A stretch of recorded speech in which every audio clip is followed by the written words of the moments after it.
দেশজুড়ে বইছে বিশ্বকাপের মাতাল হাওয়া। প্রিয় দলের পতাকা ওড়ানো, জার্সি পরা, গ্রাফিতি আঁকা, আড্ডা কিংবা জায়ান্ট স্ক্রিনে খেলা দেখা, সব মিলিয়ে বিশ্বকাপ উন্মাদনায় ভাসছে দেশ। রাউন্ড অফ 16-এ সেই উন্মাদনা যেন পৌঁছেছে নতুন উচ্চতায়। বিশ্বকাপ উৎসবের খবর জানাচ্ছেন খালিদুল ইসলাম তানভীর। বিশ্বকাপ চলছে, রাউন্ড অফ 16-এর জমজমাট লড়াই গড়াচ্ছে দিন, বাড়ছে উন্মাদনা। গ্রাম থেকে শহরে ফুটবলের মেগা ইভেন্টের রং ছড়িয়ে পড়ছে অগণিত ফুটবল ভক্তদের হৃদয়ে। সব মিলিয়ে কোটি মানুষের আবেগ, সম্প্রীতি আর উৎসবের এক অনন্য মিলন মেলায় পরিণত হয়েছে বাংলাদেশ। বাংলাদেশ বিশ্বকাপে না খেললেও ফুটবলের সবচেয়ে বড় মহাযজ্ঞ ঘিরে উৎসবের আমেজের নেই কোনো কমতি।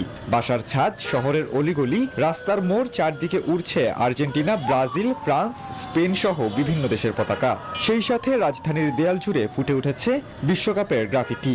প্রিয় দলের রঙে সেজেছে অসংখ্য পাড়া মহল্লা। পতাকা বানানি আসলাম, ছাদে টাঙ্গাবো। আমার বাসার ছাদে আমি লাগাইছিল বেলিসার। ফিফা ওয়ার্ল্ড কাপের সব টিমের ইয়েগুলো দেখেছি মানুষ। রাজনীতি, ক্রীড়াঙ্গন কিংবা শোবিজ ওয়ার্ল্ড, সবখানেই এখন বিশ্বকাপের ছোঁয়া। ক্রিকেটারদের সাক্ষাৎকার, শোবিজ তারকাদের প্রচারণা, সবকিছুর মাঝেই এখন বিশেষ ভূমিকায় বিশ্বকাপ।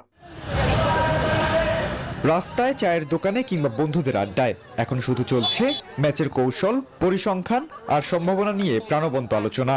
আর্জেন্টিনা, ব্রাজিল সহ ছোট বড় সকল দলের দারুণ পারফরমেন্সে ফুটবলকে সমানভাবে উপভোগ করছেন সব দলের সমর্থকরা। আমি যখন দেখতে বসতেছি আমার মনে হচ্ছে যে না, আমি একটা এক্সপেক্ট করছি যে এই দলটা ভালো খেলবে, কিন্তু দেখা যাচ্ছে যে ছোট দলটা অপোজিট থেকে অনেক ভালো খেলছে। এবারের ওয়ার্ল্ড কাপে কাউকে ছোট করে দেখার মতো কিছু নাই। অন্যান্য বছর থেকে মনে হচ্ছে যে এবার একটু কম্পিটিশন বেশি, এজন্য আমরা খেলাটা অন্যভাবে উপভোগ করতেছি। এবারের ওয়ার্ল্ড কাপ মোটামুটি আগের চাইতে অনেক জমতেছে, আমরা দেখে খুব মজা পাইতেছি। সন্ধ্যা নামলেই ক্লাব, মাঠ, রেস্টুরেন্ট কিংবা কমিউনিটি স্পেসে জায়ান্ট স্ক্রিন ঘিরে বসেন হাজারো ফুটবল প্রেমী। একটি গোল, অবিশ্বাস্য এক সেভ কিংবা শেষ বাঁশি, প্রতিটি ক্ষণের উদযাপনে উল্লাসে ফেটে পড়া। সব মিলিয়ে বিশ্বকাপের এই 39 দিনের টাইম ফ্রেম যেন এক অপার্থিব আনন্দে মেতে ওঠার হাজারো ক্ষণের সমারোহ।